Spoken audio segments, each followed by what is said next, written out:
इदं सुरूपं तथा वा कलत्रं यशश्चारुचित्र धनं मेरुतुल्यम् मनश्चेन लग्नं गुरोरङ्घ्रिपद्मे ततः किं ततः किं ततः किं ततः किम्.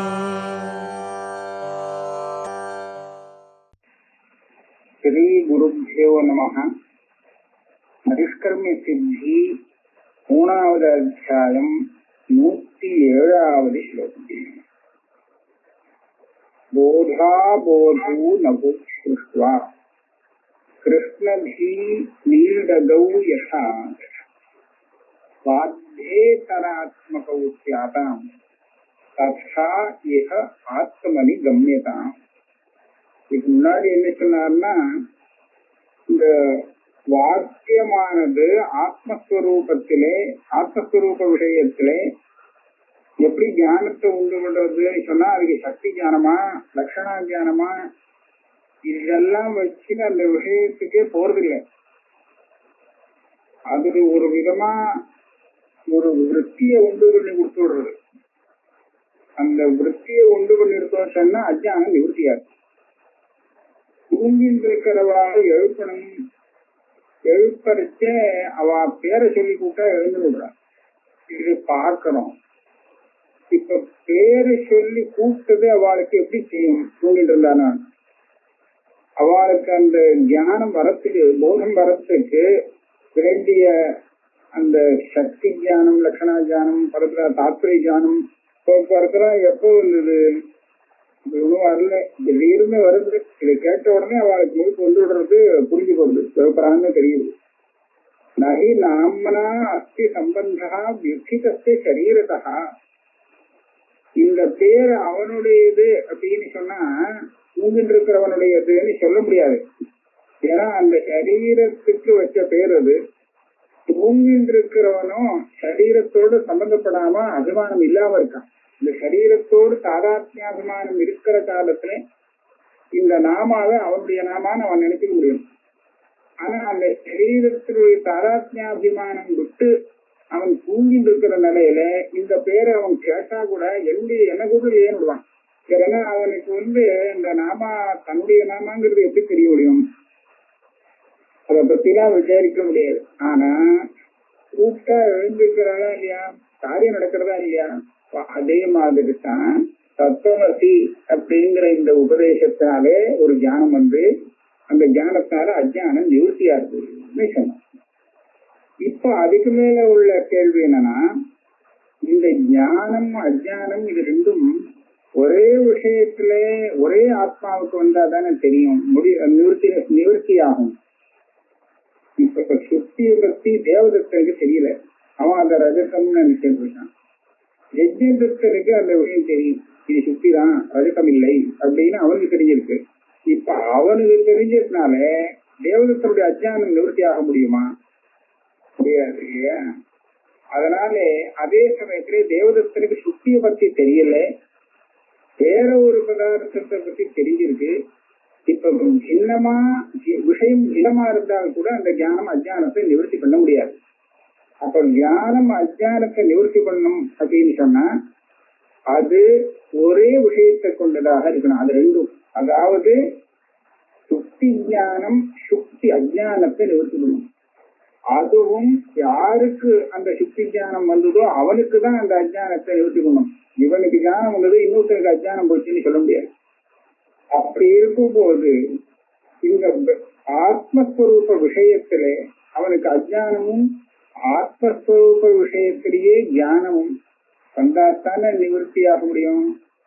இப்ப ஆத்மஸ்வரூபத்திலே அந்த ஒரே விஷயத்தை கொண்ட ஞானம் அஜ்ஞானம் ரெண்டுமே அந்த ஆத்மாவுக்கே வந்தாதானே நிவர்த்தியாக முடியும் இல்லையா? அப்போ இப்படி எல்லாம் வந்ததுன்னா அந்த ஆத்மஸ்வரூபம் அதோட சம்பந்தப்பட்டதாக ஆயிடுமே, ஞான அஜ்ஞானத்தோட சம்பந்தப்பட்டதாக ஆகுமே. அப்போ ஞானாவஸ்தை அஜ்ஞானாவஸ்தை அப்படின்னு சேதங்கள் வருமே.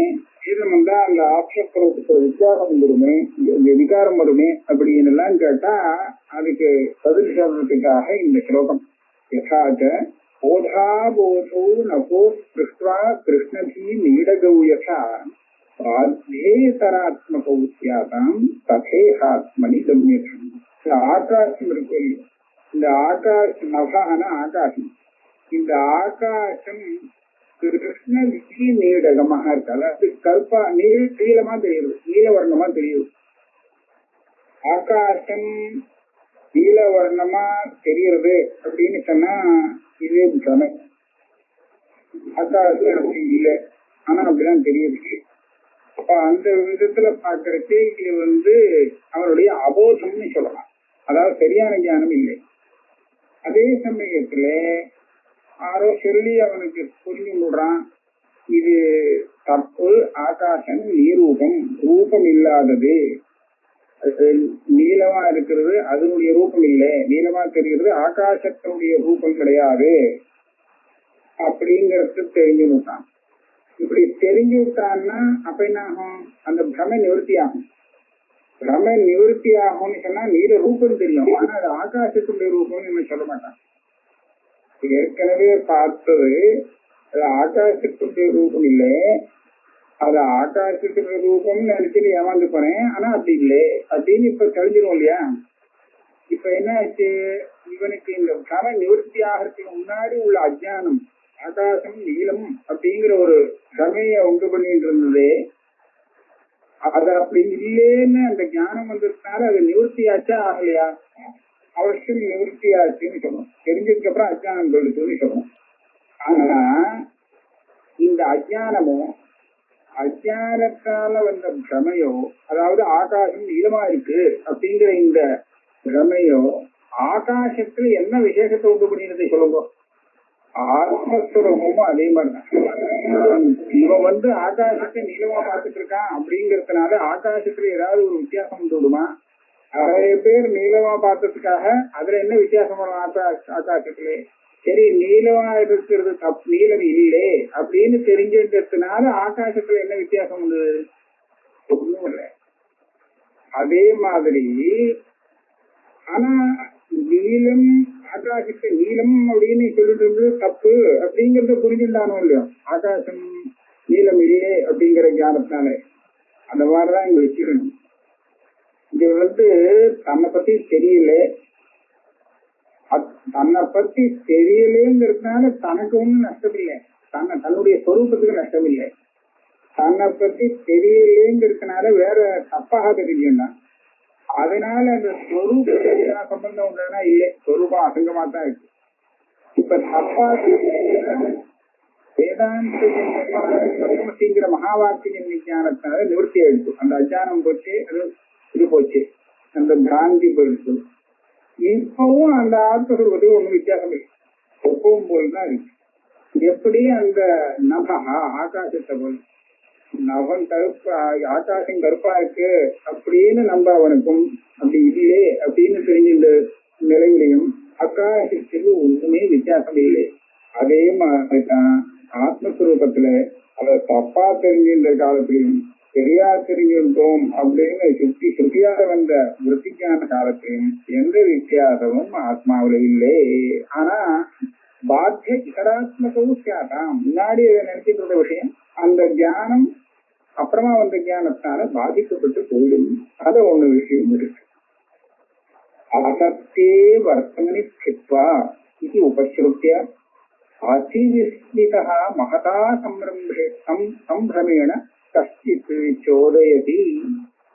அசத்தே வர்த்தமனி ஸ்தித்வா நிருபாயம் உபேயதே அப்படின்னு முன்னாடி சொன்னார் 104வது ஸ்லோகம். அதாவது உபாயம் அது பாரமார்த்திகமா இருக்கணும்னு அவசியம் இல்லை, பொய்யா இருந்தா கூட பரவாயில்லை. அசத்தியமான மார்க்கத்திலே உபாயத்தினாலே சில சமயம் சத்தியத்தை தெரிஞ்சுக்க முடியும் அப்படின்னு முன்னாடி சொன்னார். இதை கேட்ட உடனே ஒருத்தனுக்கு மகா ஆச்சரியம், அதிவிஸ்கிதா, அது எப்படி முடியும்? இது மகதா சம்பிரமேண கஷ்டி சோதயதி. உபாயம் தப்பா இருந்ததுன்னா அதனால வரக்கூடிய சாத்தியமும் தப்பா தானே இருந்தாகணும், இதான லோகத்துல நியமம் இருக்கு அப்படின்னு ஒருத்தன் கேட்கிறான். நாசன் உபாயா லோகே அஸ்தி பரமார்த்த விநிஷ்டயே நாசல்லிங்காத்தி பாஷ்பாதேஹே கஷ்டித் அக்னிம் பிரபத்யதே. இந்த லோகத்திலே அசன் உபாய நாஸ்தி, பரமார்த்த நிச்சய உபாய அசன் நாஸ்தி. ஒரு பரமார்த்தமான ஒரு வஸ்துவை தீர்மானம் பண்றதுக்கு உபாயமான சாதனம் அசன், அதாவது தப்பானது பொய்யானதாக இருக்க முடியாது. இதுவரை கேள்விப்பட்டதில்லை. அதுக்கு ஏன் திருஷ்டாந்தம் சொல்றார்? பாதல்லிங்காத்தி பாஷ்பாரே கச்சித் அக்னி பிரபத்தியதே. ஒருத்தனுக்கு தெரியும், தூமம் இருக்கிற இடத்துல அக்னி இருக்கும், தூமத்துல அக்னியுடைய வியாப்தியை கிரகித்து வச்சிருக்கான். இவன் ஒரு இடத்துக்கு போறான், அங்கு வாஸ்தவமா இருக்கிறது என்னன்னா அங்கே ஜலம் கொதிச்சுட்டு இருக்கு, சூடு இருக்கு, அதனால அங்கேருந்து ஒரு ஆவி பறக்கிறது, மேல ஆவி வந்து பாஷ்பம். இவன் அதை பார்த்து அதை புகைன்னு நினைச்சு ஏமாந்துட்டான். இப்ப இது புகை அப்படின்னு நினைச்சா உடனே அவன் அக்னி அனுமானம் பண்றான், இந்த இடத்துல சரியா போயிடும். அதாவது இவன் அந்த பாஷ்பத்தை புகைன்னு நினைச்சிருந்தாலும் கூட அந்த பாஷ்பம் வரணும்னு சொன்னா அந்த இடத்துல அக்னி இருக்கணும். அக்னி இருந்தா தான் சூடு வந்து அதனால அந்த ஆவி வரும். ஆனா எந்த இடத்துல தூளி பட்டலம் இருக்கோ, தூளி பட்டலம் அப்படின்னு சொன்னா அந்த இடத்துல ஒரு தூசி பறக்கிறது காத்துல. இவன் அந்த தூசி பறக்கிறத பார்த்து அதை வந்து புகையாக்கம்னு நினைச்சிருந்தான். இப்ப இதை வச்சுட்டு அங்க அக்னி இருக்கு அப்படின்னு அனுமானம் பண்ணிட்டான்னா இது சரியா இருக்குமோ? இது அசத்து. இந்த லிங்கம் அதாவது வண்டிய சாதிக்கிறதுக்கு சரியான ஹேத்து இல்லை, இது தப்பான ஹேத்து. அப்ப இங்க தப்பான ஹேத்துவை வச்சுட்டு அவன் சரியா அனுமானம் பண்றதுங்கிறது வராது, சரியான சாத்தியத்தை சாதிக்கிறது சாத்தியம் இல்லையே. அப்போ தப்பான சரியான உபாயம் இல்லாத அசத்து உபாயம் கூட பரமார்த்தத்தை நமக்கு சொல்லிக் கொடுக்கும், அதை சாத்தி கொடுக்கும். அப்படிங்கிறது எப்படி நான் நம்புறது அப்படின்னு அவன் கேட்கறான். இத்தேவம் சோதையே யோகி யோஷையே தம் ஹட்டாதினா சதசத்யாம் விபக்தோசௌ பர்யாயத்த நச்சானது. அப்போ இந்த மாதிரி அவன் கேள்வி கேட்கிறானா, அவனை திருப்திப்படுத்துறதுக்கு ஒரு கட்டாதிகளை திருஷ்டாந்தமா கொடுங்க. யோஷையே தம் கட்டாதினா, அவனை சந்தோஷப்படுத்துறதுக்கு கட்டாதிகளை கொடுங்க. கடத்தினாலே என்ன காரியம் பண்ணவனுக்கு? அதுல வந்து ஜலம் பிடிக்க வைக்கணும். இப்ப கடத்தை கொடுத்து இதுல ஜலத்தை பிடிக்க வைக்கலாம். இந்த கடங்கிறது பரமார்த்தமா அப்படின்னு கேட்டா இல்லே, இது சதம் விலட்சணம், சதத் விலட்சண கடம். இந்த கடத்தினாலே ஜலம் பிடிக்க முடியுமானா முடியும். அப்போ இது பொய்தானே. இந்த பொய்யான ஒரு சாதனம் தன்னால முடிய சாத்தியத்தை உண்டாக்கி கொடுக்கறதா இல்லையா அப்படின்னு அவன்கிட்ட சொல்லணும். அவன் கேட்பான், இந்த கட்டம் பொய்யான கட்டமா இருந்தா இந்த காரியத்தை செய்ய முடியாது.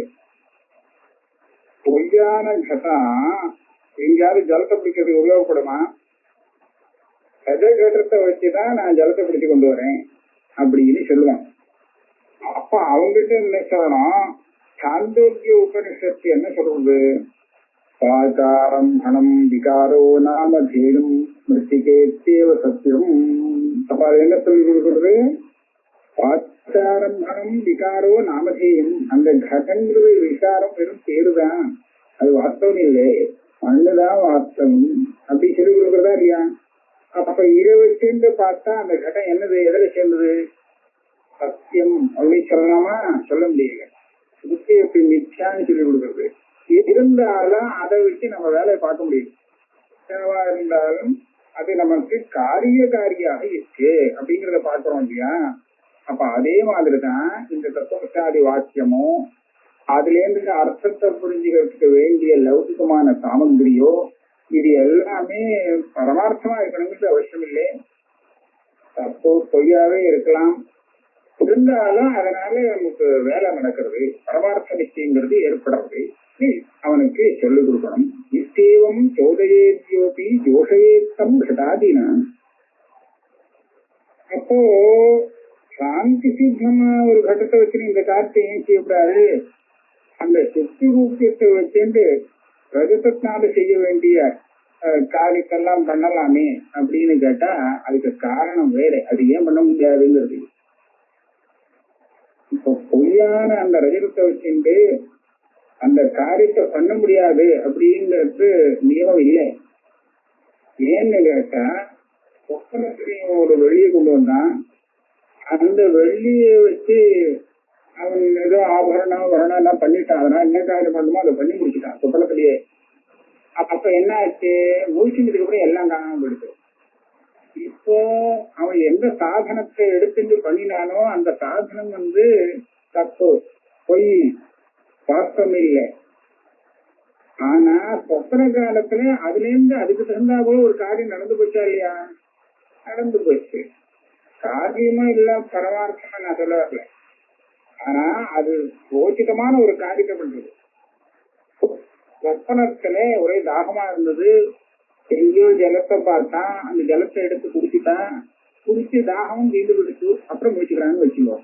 இது இப்போ சொப்பனத்துல அந்த தாகத்தை அந்த ஜலமானது போக்கினதா இல்லையா? அந்த ஜலம் பொய்யானது இந்த தாகத்தை போக்காது, அதுக்கு வேற ஜலம் கொண்டு வரணும்னு அப்படின்னு அவசியம் இல்லை. அப்போ பொய்யானது வேலை செய்யாதுங்கிறது இல்லை. அசத்தோட்டி சாதகத்துவ பத்தின்னு ஒரு பிரகடனத்துல ஏதாவது நிறைய விசாரிச்சிருக்கா. அப்ப ஏன் பொய்ன்னு தெரிஞ்சதுக்கு அப்புறம் வேலை செய்ய மாட்டேங்கிறது அப்படின்னு கேட்டா, இந்த சுத்தி ரூபத்தை வச்சு வெள்ளி செய்ய வேண்டிய வேலையை ஏன் பண்ண முடியலன்னு சொன்னா அது பாதியிலேயே சுத்தின்னு கிடைக்க போடுது, வெள்ளி இல்லைன்னு. அதனால இதெல்லாம் பண்ண முடியல. இன்னைக்கு மாத்திரம் தெரியாம இருந்தது, வேலை பண்ற வரையில இருந்ததுன்னு சொன்னா தாராளம் பண்ண முடியும். அதனால பாதியில அது பாதிச்சு போயிடுறது. அப்புறம் என்ன பண்ண முடியும்? அது பாதித்தமாயிடுச்சு சொன்னா வெள்ளி இல்லைன்னு ஆயிடுச்சு. அப்புறம் வெள்ளி செய்ய வேண்டிய காரியத்துக்கு இது எப்படி உபயோகப்படுத்த முடியும்? வெள்ளிங்கிற ஒரு தீர்மானம் அப்படியே பாதிதமாக ஆயிடுச்சுன்னு சொன்னா அப்புறம் வேலை செய்ய முடியும். அதனாலதான் அப்படி ஆகுது. ஆக இந்த அசத்தியவர்த்தனித்வா அப்படின்னு சொன்னோமே அது கரெக்டு தான். இவன் தத்துவமசாரி வாக்கியத்தை பொய் அப்படின்னு சொல்ல மாட்டான். பௌலிக்கு அது தப்பு இல்லவே இல்லைன்னு சொல்ல மாட்டான். நம்பிக்கையோட அதை கேட்கறான். அப்ப அவனுக்கு அதுல இருந்து தத்துவ ஞானம் வருது, ஞானம் பிறக்கிறது. அப்ப அந்த ஞானம் வரத்துக்கு அந்த தத்துவமசாரி வாக்கியம் இருந்தால் போதும். அதனுடைய சொரூபம் தான் வேணும். அது பாரமார்த்திகமா இருக்கணுங்கிற அவசியம் இல்லை. அதனால அந்த வாக்கியத்திலேருந்து வரக்கூடிய விருத்தி ஞானம் இருக்கே, அந்த விருத்தி ஞானங்கிறது அஜானத்தை நிவர்த்தியோட பண்ணி கொடுக்கிறது. அதனால அது எல்லாரையும் செய்ய முடியும். அதனால அதுக்கு மேல அதுக்கு வேலை இல்லை. ஏன்னா பரமார்த்த சுரூபமான ஆத்மரசம் தானே பிரகாசின்னு இருக்கிறதுனாலே அது ஒன்றும் பண்றதுக்கு வேலை இல்லை. தியானம் அஜானத்தை நிவர்த்தி பண்ணி கொடுத்தாச்சுன்னா யசேஷம் அதுக்கு மேல ஒண்ணும் பண்ண வேண்டாம். சதசத்யாம் விபத்தோசௌ பர்யாயஷ்டனோ சதசத்யாம் விபக்தா அசௌ. அந்த கட்டாதிகள் இருக்கே அது சத்தும் இல்லை அசத்தும் இல்லை, சதசத் விலட்சணமா. சதசத் விலட்சணத்தை தான் மிச்சான்னு நம்ம சொல்லுவோம். அதனால அது மிச்சான்னு தீர்மானம். ஆனா அது வேலை செய்யுது.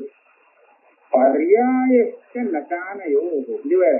இந்த சத்து விலட்சணம் அசத் விலட்சணம்னு சொன்னோமே, இது முதல்ல சத்வி லட்சணம் அப்புறம் அசத்வி லட்சணம் இல்ல, முதல்ல அசத்வி லட்சணம் அப்புறம் சத்வி லட்சணம் கிரமேண ஒரே சமயத்துல இல்லைங்கிறது கிடையாது. இப்ப சில பேர் சொல்லுவான் இப்ப கிட்ட நேரத்துக்கு அது சத்வி லட்சணம், அதுக்கப்புறம் பார்த்தா அசத்வி லட்சணம், அப்புறம் கொஞ்ச நேரம் கழிச்சு மறுபடியும் சத்வி லட்சணம் ஆயிடும் அப்படிங்கிறது இல்ல. அது ஒரே சமயத்துல எப்போதுமே சத்வி லட்சணம் அசத்வி லட்சணம் ரெண்டுமா தான் இருக்கு. ஏன்னா ஒரு காலத்துல சத்ய லட்சணம் அப்படின்னு சொன்னா அசத்தாயிடும். அந்த காலத்தை விட்டு வேற ஒரு காலத்துல அது அசத்ய லட்சணமா இருக்கும் அப்படின்னு சொன்னா அது சத்தாயிடும். தார்க்கிகா அப்படி சொல்றா, அதை கண்டிக்கிறா வேதாந்தி. பாருங்க, இந்த மண்ணில இருந்து பானைய உருவாக்குறான். அது குலாலன். பானையை உருவாக்கும் போது இந்த பானை இப்பதான் உண்டாயிருக்கு. இத்த நேரம் முன்னாடி இந்த பானை இருந்ததா இல்லையான்னு கேட்டேன். இல்லைன்னு தான் சொல்றேன். இல்லைன்னு சொன்னா என்னவா இல்ல, விஷானம் இல்லை இல்லையா? அதே மாதிரிதான் எங்கேயுமே கிடையாது. இங்க இல்லை அங்க இல்லை இருங்கிறது இல்லை, எந்த தேசத்திலையும் கிடையாது. இப்ப முன்னாடி அதனுடைய சொரூபத்தை கேட்டோம்னா உற்பத்தி ஆகிறதுக்கு முன்னாடி அந்த கட்டத்தை பத்தி கேட்டால் இல்லவே இல்லை, எங்கேயுமே இல்லைன்னு சொல்லுவோம். அதான் அசத் காரியவாதி. உற்பத்தி ஆகிறதுக்கு முன்னாடி இல்லவே இல்லை. பண்ணுதான் இருக்கு, இது இல்லை, கட்டம் இல்லை. அப்பனா அது என்னவா இருந்திருக்கு? அசத்து, அதாவது சத்விலட்சணமா இருந்தது முன்னாடி. ஆனா இந்த குலாலன் இந்த வேலையெல்லாம் பண்ணி முடிச்ச உடனே கடாகாரமா வந்துருக்கு. இந்த கடாகாரம் ஆச்சே இப்ப எப்படி இருக்கு? வந்ததுக்கு அப்புறம் இப்ப அசத்விலட்சணம் ஆயிடுச்சு. அப்பனா இப்ப முன்னாடி சத்விலட்சணம், இப்ப அசத்விலட்சணம். அப்புறம் கொஞ்ச நாள் கழிச்சு இதை உடஞ்சி விடுத்துன்னு வச்சுங்களேன், மறுபடியும் அதே மாதிரி ஆயிடும். அதாவது சத்விலட்சணம் ஆயிடும்.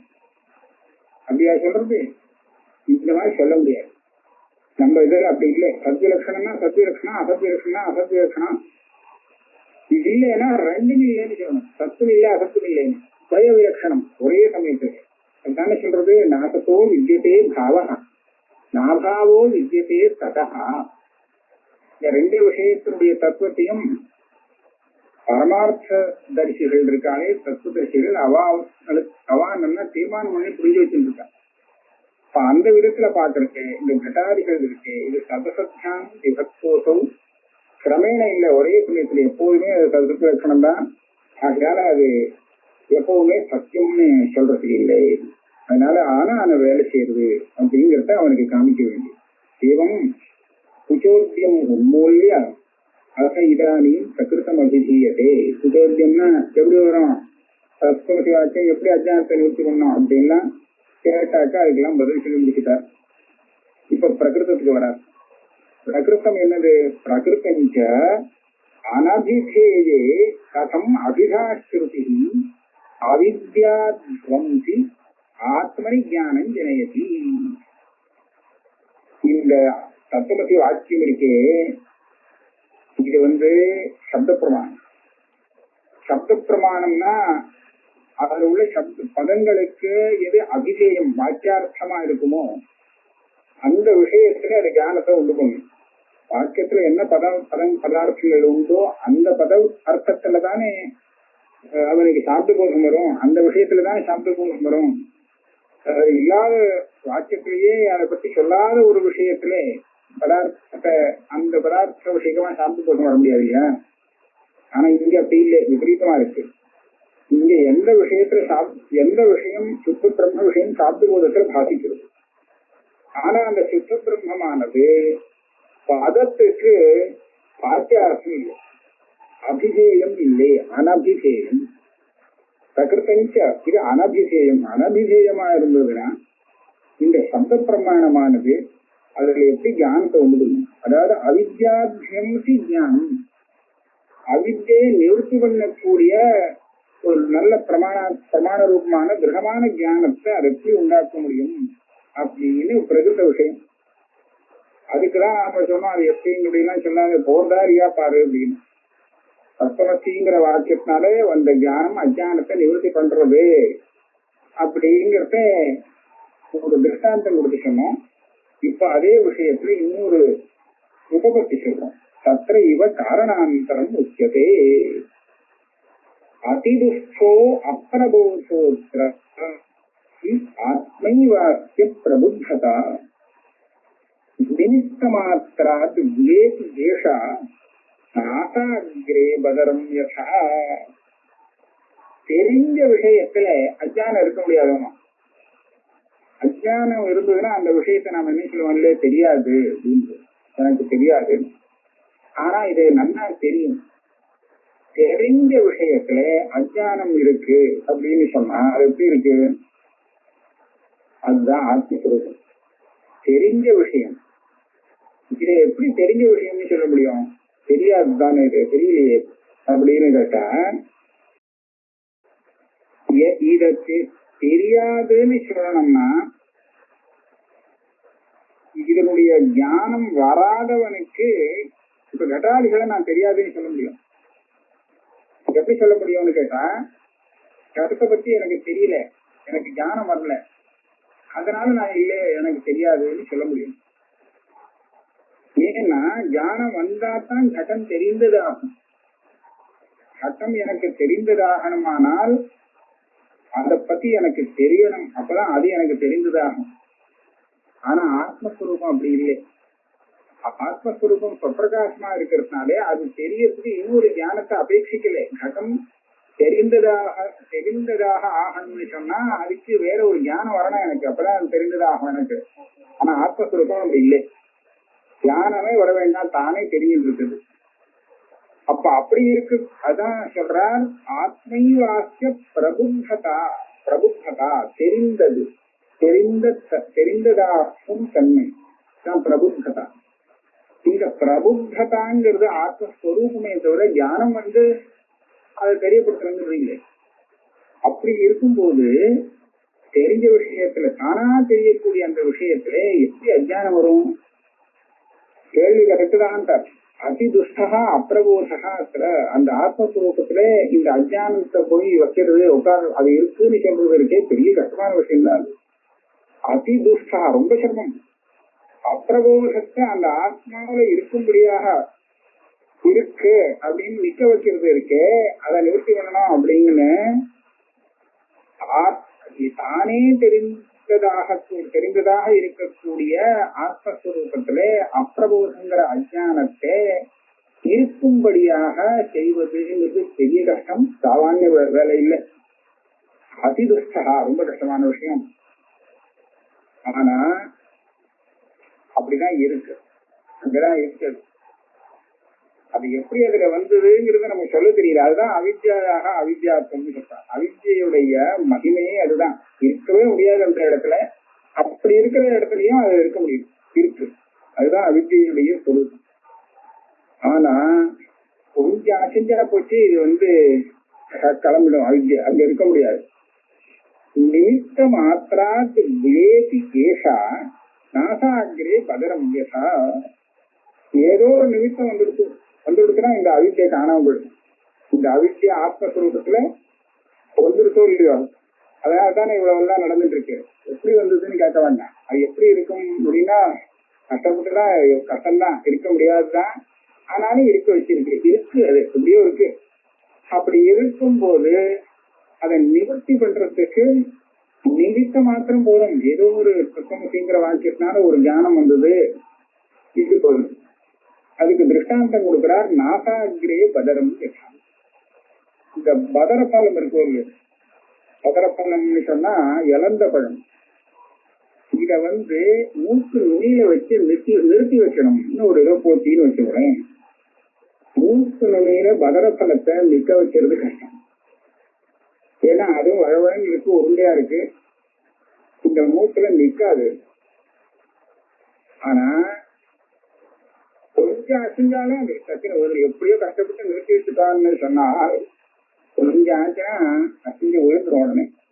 அவ்வளவு துர்பலம். நாசாகிரே பதரம் யசா. அந்த மாதிரி இந்த அவித்ய ஆத்மஸ்வரூபத்துல நிக்க வைக்கிறது கஷ்டம், அதுல இருக்க முடியாது. அதனால ஏதோ சின்னதா ஒரு நிமித்தம் ஆத்ம தியானம் அப்படின்னு ஒண்ணு வந்தாலே இந்த அஜ்ஞானம் கழிந்து விடுறது, அங்கிருந்து தேதி நிவர்த்தி ஆயிடுறது. இந்த ஞானம் வந்த ஞானம் அந்த ஆத்மாவை பிடிச்ச, அதாவது அதை சம்பந்தப்பட்ட ஒரு ஞானமாக இருக்கணும், அதை விஷயமாக கொண்டதாக இருக்கணும் அப்படிங்கறதெல்லாம் எதிர்பார்க்கிறதே இல்லை.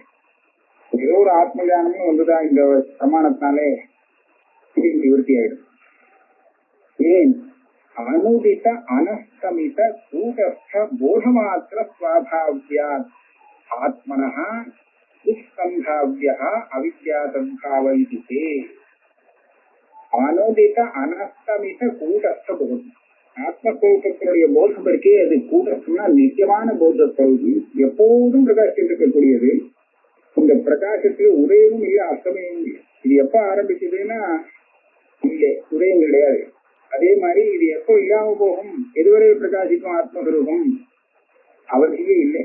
அதனால அனுதித்த அனஸ்தமித கூட்டஸ்த போதமாத்திர சுவாவமாக இந்த ஆத்மஸ்வரூபம் இருக்கிறதுனாலே அதுல அவித்யை இருக்கு, அவித்யை மறைக்கிறது அப்படின்னு சொல்றதுல அசம்பாவியா முடியாதுதான். இது அதுல என்ன சொல்றார்? அவித்யா பிரசித்தேவ தத் சத்பாவ சித்தே. அதனாலதான் அவித்யன்னு சொல்றோம். அது இருக்க முடியாது, ஆனா இருக்கும். இதுதான் அகட்டித கடனா பட்டியசி மாயான்னு சொல்றது. அவித்யா பிரசித்தேவ தத் சத்பாவ சித்தே. தெரியலேன்னு தெரியறதோ அப்ப அந்த அவித்யங்கிறது இருக்கு. அவித்யை பிரசித்தமா இருக்கா இல்லையா? ஆத்மஸ்வரூபம் உனக்கு தெரியுமான்னு கேட்டா இல்ல தெரியலையே அப்படிங்கிறார். ஸ்ருதி சொல்லி கொடுத்தார். உபனிஷதம் புருஷம் பிரிச்சாமி, தெரிஞ்சா சொல்லு அப்படிங்கிறார். தெரியலன்றார் கடைசியில. ஆனா அந்த ஆத்மஸ்வரூபம் உபனிஷத்துல சொல்லப்பட்ட ஆத்மஸ்வரூபம் தெரியுமா தெரியலையா, தெரிஞ்சுதா தெரியலான்னு கேட்டா தெரியலேன்னு சொல்ல முடியாது இல்லையோ. அப்ப அந்த அவித்யங்கிறது பிரசித்தமா தான் இருக்கு. பிரசித்தமா இருக்கிறதுனால அவித்யை இருக்குன்னு ஒத்துண்டாகும். சத் சந்தாவ சித்தே உலூக நிஷாவத்து. உலூக நிஷாவத், அதான் இந்த அவித்யை இன்னொருத்த பார்க்க முடியாது நம்மளுடைய அவித்யை. அதுக்கு திருஷ்டாந்தம் உலூக நிஷாவத்து. உலூகம் ராத்திரியில பார்க்கக்கூடியது பட்சி, ராத்திரியில அதுக்கு பகல், பகல்ல ராத்திரி. இந்த பகல்ல அது வச்சுட்டு பேசுவோம், பகல்ல அது ராத்திரி அனுபவிக்கிறது. அது அனுபவிக்கக்கூடிய அந்த நிஷா ராத்திரிய நம்மளால பகல்ல அந்த சமயத்துல பார்க்க முடியுமா? உலூகத்துக்கு அது ராத்திரியா தெரியுது, இருட்டா இருக்கு அப்படின்னு தெரியறதுங்கிறதுக்காக அதுக்கு எப்படி தெரியுறத பார்ப்போம் அப்படின்னு சொல்லி நாம யோசிச்சு பார்த்து அதை பண்ண முடியாது. நமக்கு அந்த அனுபவம் ஏற்படாது பகல்ல. எப்படி இதே மாதிரி ஒரு பிராந்தி ஸ்தலத்தையும் எடுத்துக்கலாம். அவன் அந்த ரஜுவை பார்த்து தர்ப்பம் அப்படின்னு பார்த்து பயந்துட்டான். அதுக்காக நாம பார்த்தோம்னா நமக்கும் அதே மாதிரி தெரியணுங்கிறது அவசியம் இல்லை. அவன் எப்படி அந்த மாதிரி அவருக்கு எப்படி அது ரஜு சர்ப்பமா தெரிய முடியும்? எனக்கு தெரியலையே அப்படின்னு கேட்க முடியாது. இதுதான் அவித்தியுடைய விசேஷம். உலூக நிஷாவத்து, அவித்தை இருக்குன்னா இருக்கு, அவ்வளவுதான். அது எப்படி இருக்கு, என்ன மாதிரி வந்தது, எப்படி இருக்க முடியும்னு கேள்வி கேட்டு பிரயோஜனம் இல்லை. அது சொல்றார். அபோ தார்ஷ்டியம் அவித்யாயாக நகஸ்தித் அதிவர்த்ததே பிரமாணம் வஸ்து அநாதிருத்திய பரமாத்மா இவ திஷ்டதி. பரமாத்மா இருக்காரு அவருடைய சித்திக்கு பிரமாணம் வேண்டியதில்லை. பிரகாசமா இருக்கு அவர் சித்தமா இருந்திருக்கார். பரமாத்மஸ்வரூபம் ஆத்மஸ்வரூபம் இருக்குங்கிறதுக்கு தானே ஸ்வதக அது பிரமாணம். அதுக்கு இருக்குன்னு சாதிக்கிறதுக்காக இன்னொன்னு வேண்டியது, இன்னொரு பிரமாணத்தை காண்பிக்க வேண்டிய அவசியம் இல்லை. ஆனா இந்த அவித்யை இருக்கு பாருங்க, இது கூட பரமாத்மாவை போல பரமாத்மாவில உட்கார்ந்து இருக்கு. ஆத்மாவில எப்படி அகோ தார்ஷ்டியம், இதனுடைய தார்ஷ்டியம் என்ன ஒரு திமிரு கர்வம். இந்த அவித்யை எல்லா ஆத்மாவிலையும் பிடிச்சு காட்டின்னு இருக்கு. நகஸ்தித் அதிவர்த்ததே, இந்த அவித்யைக்கு வசமாகாமல் யாருமே போக முடியல. ஏன்னா பிரமாணம் வஸ்து அநாதிருத்திய திஷ்டதி. இந்த அவித்யை எங்க இருக்கு அப்படின்னு கொஞ்சம் பிரமாணத்தை வச்சு பார்ப்போமே அப்படின்னு பார்த்தா காணும், அவித்யை இல்லை. ஆனா பிரமாணத்தை கொண்டு வராதபடியில் தான் அவித்யை இருக்கு தெரியுது. பிரமாணத்தை கொண்டு வந்து பார்த்தா அப்புறம் அவித்யை இல்லைன்னு ஆயிடுது. பிரமாணத்தை கொண்டு வராம பார்த்தா அவித்யை இருக்கிறது தெரியும். என்னாச்சு? பிரமாணம் வஸ்து அநாதிருத்திய. இந்த பிரமாணத்தையும் வஸ்து எப்படி இருக்குங்கிறதையும் அது லட்சியமே பண்ணல. எதை மறைக்கலாம்? பிரகாசமா இருக்கிற வஸ்து தனக்கு சாட்சாத் விருத்தம் சுபாவம் கொண்டது, அதை போய் மறைச்சுட்டு இருக்கு இல்லையா? அப்போ மறைச்சிட்டு இருக்காங்கிறது கேட்டா பிரமாணம் ஒண்ணு சரியா சொல்ல முடியாது. பிரமாணமும் வேண்டாம், மறைக்கக்கூடிய வஸ்துவும் மறைக்கிறதுக்கு யோக்கியமானதாக இல்லை. அப்படி இருக்கும் போது இந்த அவித்யை அதை மறைக்கிறது சொல்லணும். அப்ப என்னாச்சு? இது எப்படி சித்தமாச்சு இந்த அவித்யங்கிறது? அதுக்கு பிரமாணமும் வேண்டாம், ஒண்ணும் வேண்டாம், அது தானா சித்தமாயிருக்கு. பரமாத்மா எப்படி சித்தமானாரோ அதை போல சித்தமா இருக்கு. அதை போல அப்படின்னு சொன்னா அதுக்காக இந்த சொற்காசுன்னு அர்த்தம் இருக்கு. இந்த பரமாத்ம ஸ்வரூபம் இருக்கே அதுவே இந்த அவித்யை காமிச்சு கொடுத்து விடுறது அப்படின்னு. பிரமாணமும் வஸ்து அநாதிருத்திய பரமாத்மா இவ திஷ்டதி. 111 ஸ்லோகம் ஆச்சு. பாக்கி உள்ளது அடுத்த இதுல.